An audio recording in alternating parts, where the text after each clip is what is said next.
สบายดีมีรัศมีมาอีกแล้วนะทุกท่านเนาะเอาภาพบรรยากาศการเดินทาง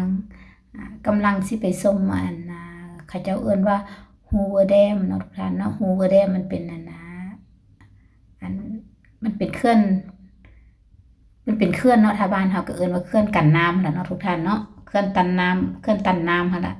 มันสิเป็นบนสูงๆเนาะทุกท่านเห็นแต่ในโฆษณาในโทรทัศน์ในทีวีในYouTube วิดีโอต่างๆเนาะอยากไปเบิ่งทุกท่านในเมื่อมาฮอดนี้แล้วอยู่ที่ลาสเวกัสเนวาดาเนาะก็อยากรัฐลาสเวกัสเนวาดานี่เนาะ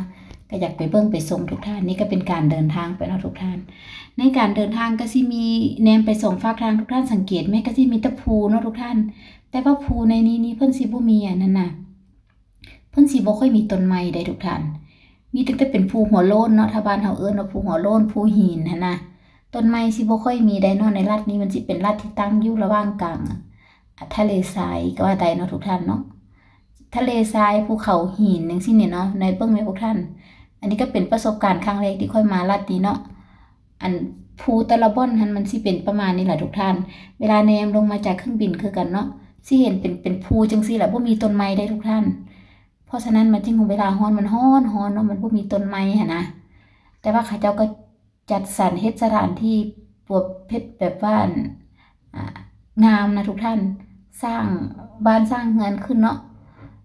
มีโรงแรมมีหลายๆบ่อนงามแท้งามว่าทุกท่านถึงสิเป็นบ่อนที่อากาศร้อนเนาะทางบ้านเฮานี่มันร้อนเนาะแม่นบ่มันร้อนแต่มันมีต้นไม้เนาะมันก็ยังมีลมมีหยังมาแบบว่ามันยังมีความชุ่มหั่นนะมีอากาศถ่ายเทเนาะตอนนี้มันสิบ่มีต้นไม้ในเมืองก็สิมีน้อยนึงเนาะเขาเจ้าก็ปลูกก็ซั่นซะแต่มันเป็นป่าธรรมชาติสิบ่มีทุกท่านก็เลยว่ามาเบิ่งจังซี่นะค่อยแนมไปบ่เห็นต้นไม้เนาะทุกท่านเนาะมันก็แปลกใจเพราะนี่ก็เป็นครั้งแรกของข้อยเด้อทุกท่านเนาะผู้ใดที่เคยมาประจำแล้วก็สิฮู้เนาะแต่ข้อยบ่เคยมาเนาะข้อยก็เป็นคนลาวข้อยอยู่เมืองลาวทุกท่าน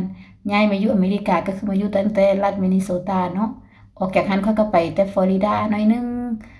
แล้วก็ไปรัฐอื่น 2-3 รัฐเนาะบ่ได้มาทางนี้จักเทื่อนี่เป็นครั้งแรกที่ออกมาทางนี้เด้อทุกท่านก็สิเป็นการตื่นตาตื่นใจแด้เนาะจังได๋ก็บ่ต้องดราม่าเด้อเนาะเพราะว่าข้อยบ่เคยมานะข้อยก็เลยตื่นใจแด้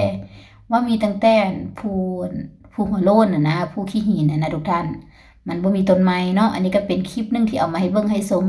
ระหว่างการเดินทางไปเบิ่งแดมเนาะไปเบิ่งฮูเวอร์แดมนะที่ว่ามันเป็นเครื่องไฟฟ้าแหละเนาะทุกท่านเนาะเครื่องตันน้ำว่าซั่นซะถ้าเฮาจะเว้าแล้วเนาะเครื่องตันน้ำแต่ว่าบ่นั้นนั้นป๊าทุกท่านค่อยไปเห็นมาแล้วสูงเนาะในคลิปนั้นนะในคลิปที่ว่าค่อยถ่ายไว้เนาะเดี๋ยวค่อยจะเอาลงมาให้เบิ่งเด้อเนาะค่อยหาก็เอาการเดินทางไปมาให้เบิ่งให้ชมว่าสภาพการมันเป็นจังไดเนาะก็45นาทีหรือว่า50นาทีทุกท่านเนาะจากโรงแรมไปเนาะเจอกันใหม่คลิปหน้า